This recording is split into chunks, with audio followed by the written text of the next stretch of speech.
नमस्कार दोस्तों, मैं हूं प्रवीण सानी और आप देख रहे हैं द राजनीति। दोस्तों, अगर आप राजनीति की समझ रखते हैं और मैं आपसे पूछूं महाराष्ट्र के डिप्टी सीएम एकनाथ शिंदे को आप किस तरह से देखते हैं, बतौर नेता आप उन्हें किस तरह से लेते हैं या आंकते हैं?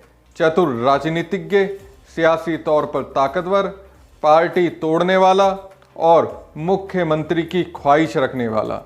मुझे लगता है आप भी यही कहेंगे।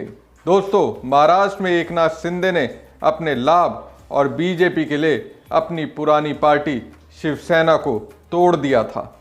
मुख्यमंत्री बने भी और अब डिप्टी सीएम हैं। उनकी कोशिशें जारी हैं, कैसे भी कर कर फिर से महाराष्ट्र के मुख्यमंत्री बन जाएं। अब कुछ इस तरह के सियासी स्क्रिप्ट बीजेपी ने कर्नाटक में लिखने की कोशिश की है। दोस्तों, कहा जा रहा है कि बीजेपी ने कर्नाटक में भी एकनाथ शिंदे को ढूंढ लिया है और उनकी बदौलत सत्ताधारी कांग्रेस में तोड़-फोड़ करके अपनी सरकार बनाने की कोशिश में लगे हैं। लेकिन कर्नाटक में कांग्रेस के अंदर जिन नेताओं को बीजेपी एकनाथ शिंदे मानकर चल रही थी, वो एकनाथ शिंदे तो कुछ और ही निकले। दोस्तों, मैं बात कर रहा हूँ कर्नाटक कांग्रेस के अध्यक्ष और deputy CM DK Shivakumar की। अटकलें लगाई जा रही थी कि वो कांग्रेस को छोड़कर बीजेपी में पाला बदल लेंगे, मुख्यमंत्री बनने के लिए कांग्रेस को ही तोड़ देंगे। इसे साबित करने के लिए हवाला दिया जा रहा था कि उन्होंने महाकुंभ की तारीफ की, ईशा फाउंडेशन के कार्यक्रम में गृह मंत्री अमित शाह से मुलाकात की। लेकिन दोस्तों, जो बीजेपी ने सोचा था वो हुआ नहीं। अमित शाह ने राहुल गांधी को उद्धव ठाकरे समझने की भूल की, यहीं पर शाह चूक गए। गांधी परिवार से नाता रखने वाले एक बड़े नेता ने अपनी पार्टी कांग्रेस की ओर से एक बड़ा बयान दिया है। दोस्तों, अगर ये दावा सच साबित हुआ तो समझिए कांग्रेस का ये कार्यकाल तो कर्नाटक में पूरा होगा ही, बल्कि अगले 5 साल के लिए भी फिर से सत्ता हाथ में आ जाएगी। ऐसा इसलिए कि इस वक्त कर्नाटक में डीके शिवा कुमार के राजनीतिक कद के बराबर कोई नेता नहीं है। ये डीके शिव कुमार ही हैं जिनके कर्नाटक में अध्यक्ष रहते हुए कांग्रेस सत्ता में आई है। कहा जाता है डीके शिव कुमार की राजनीतिक सूझबूझ के कारण हिमाचल में भी कांग्रेस सरकार बनाने में कामयाब हुई थी। अब उसी डीके शिव कुमार को लेकर एक बड़ा दावा हुआ है। यहाँ दोस्तों, कर्नाटक की राजनीति में मुख्यमंत्री पद को लेकर सुगबुगाहट तेज हो गई है। कांग्रेस के वरिष्ठ नेता वीरप्पा मोइली और कांग्रेस विधायक शिवगंगा ने मुख्यमंत्री पद के लिए उप मुख्यमंत्री डीके शिव कुमार का समर्थन किया है। विधायक शिवगंगा ने यहां तक दावा किया कि आने वाले दिसंबर तक डीके कर्नाटक की मुख्यमंत्री की कुर्सी पर बैठे होंगे और अगले 7.5 सालों तक राज्य की सत्ता संभालेंगे। कांग्रेस विधायक ने कहा, ये बात लिख कर रख लीजिए, यह दिसंबर तक हो जाएगा। आप चाहे तो मैं अपने खून से लिखकर भी दे सकता हूं कि डीके शिव कुमार दिसंबर तक मुख्यमंत्री बन जाएंगे। और अगर ऐसा होता है तो वो इस कार्यकाल के 2.5 साल और अगले एक और कार्यकाल के लिए पद संभालेंगे। मतलब कि कुल मिलाकर 7.5 साल सीएम रहेंगे। इससे पहले कांग्रेस के वरिष्ठ नेता मोइली ने उडुपी में एक जनसभा को संबोधित करते हुए शिव कुमार के मुख्यमंत्री बनने के प्रति अपने समर्थन को दोहराया था।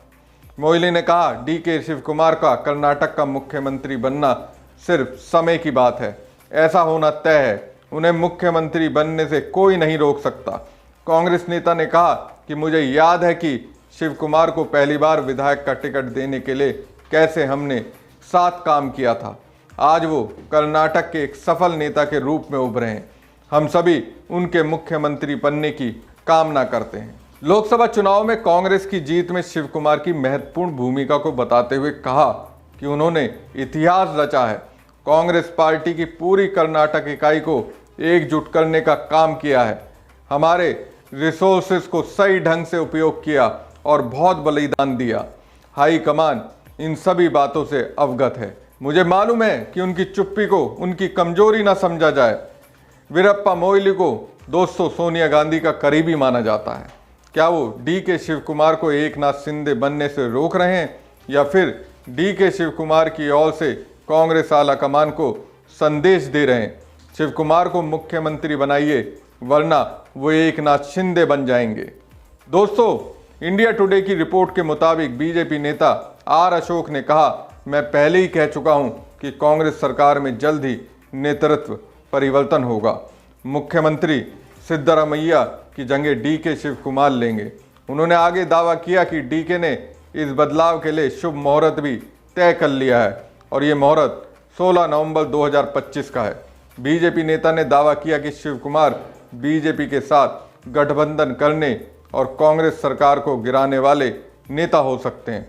अशोक ने कहा, लेकिन ये कांग्रेस का आंतरिक मामला है और ये उन पर निर्भर करता है कि वो शिव कुमार के खिलाफ कार्रवाई करना चाहते हैं या नहीं, क्योंकि वो प्रयागराज में कुंभ में पवित्र स्नान करने और शिवरात्रि समारोह में हिस्सा लेने गए थे, जहां वो केंद्रीय मंत्री अमित शाह के साथ एक ही फ्रेम में थे। हालांकि शिव कुमार ने सभी अटकलों को निराधार बताया है। उन्होंने भाजपा में शामिल होने की किसी भी योजना से साफ इनकार किया और इन दावों को भाजपा का दुष्प्रचार बताया है। उन्होंने कहा, मैं जन्मजात कांग्रेसी हूं और 2028 के विधानसभा चुनाव में पार्टी को जीत दिलाने के लिए प्रतिबद्ध हूं। गौरतलब है कि महाराष्ट्र के मौजूदा उप मुख्यमंत्री एकनाथ शिंदे 2022 में उस समय राष्ट्रीय सुर्खियों में आए थे जब उन्होंने महाराष्ट्र के तत्कालीन मुख्यमंत्री और शिवसेना के नेता उद्धव ठाकरे के खिलाफ बगावत कर दी थी। शिंदे उस समय शिवसेना के एक वरिष्ठ नेता थे। उन्होंने उद्धव ठाकरे के नेतृत्व से असंतुष्ट होकर कई विधायकों के साथ पार्टी से अलग होने का फैसला लिया था। उनका कहना था कि वो कांग्रेस और राष्ट्रवादी कांग्रेस पार्टी के साथ महाविकास आघाड़ी में गठबंधन से नाखुश थे। जून 2022 में शिंदे के गुट ने भारतीय जनता पार्टी के साथ हाथ मिला लिया, जिसके परिणाम स्वरूप एमवीए सरकार गिर गई। इस सियासी उलटफेर के बाद शिंदे को महाराष्ट्र का मुख्यमंत्री बनाया गया, जबकि बीजेपी के देवेंद्र फडणवीस उनके डिप्टी बने। शिंदे की बगावत ने शिवसेना को दो हिस्सों में बांट दिया। एक गुट उद्धव ठाकरे के नेतृत्व में है और दूसरा शिंदे के नेतृत्व में। कानूनी लड़ाई के बाद शिंदे के गुट को पार्टी का आधिकारिक नाम और चुनाव चिन्ह मिल गया। अब अगर दोस्तों शिव कुमार को कर्नाटक का एकनाथ शिंदे मान लिया जाए तो मुझे लगता है कि वो कांग्रेस का ही साथ देंगे।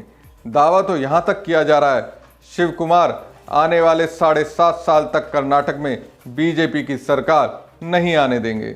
हमारी खबर आपको कैसी लगी कमेंट बॉक्स में कमेंट करके जरूर बताएं। साथ ही पेज को ज़्यादा से ज़्यादा लाइक और शेयर कीजिएगा। धन्यवाद।